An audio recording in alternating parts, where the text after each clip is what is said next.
বাবুর নাম কি বাবু? মহিবুল লস্কর। মহিদুল লস্কর। বয়স কত? বয়স এই 2 বছর। কি হয়েছে ওর? ওই কান থেকে খালি দেখি ফুটে দেখি আসে। কোন কান বাবু, কোন কান শোনা দেখি বাবু, শোনা বাবু, শোনা আর 2 সপ্তাহ ওষুধ নিয়ে একটু নরম মতন এই হয়ে কানটা? গেছে। হ্যাঁ এই কানটা। এই কানটা পুঁজ হয়? হ্যাঁ। হ্যাঁ, আচ্ছা আচ্ছা। বাবু ভালো আছে ওষুধ খেয়ে? হ্যাঁ, বলো তুমি ভালো আমার দিকে আছে। তাকাও, আমার দিকে তুমি তাকাও। ওষুধ খেয়ে ভালো আছে বাবু? হ্যাঁ। হ্যাঁ, কয় সপ্তাহ ওষুধ নিয়ে গেছো?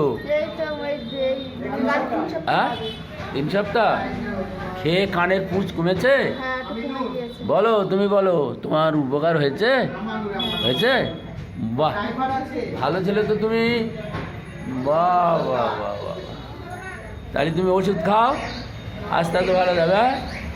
আমার দিকে তাকাও তুমি, এই তো। আমার দিকে তাকাও। আমাদের হোমিওপ্যাথি ওষুধের উপর তোমার একটা বিশ্বাস এসছে? হ্যাঁ। হ্যাঁ, হ্যাঁ। তোমার ছেলের উপকার হয়েছে তো? হ্যাঁ। হ্যাঁ, হ্যাঁ। তাহলে বিশ্বাস এসছে, হুম। তাহলে আস্তে আস্তে ও ভালো হয়ে যাবে। হ্যাঁ? ঠিক আছে ঠিক আছে।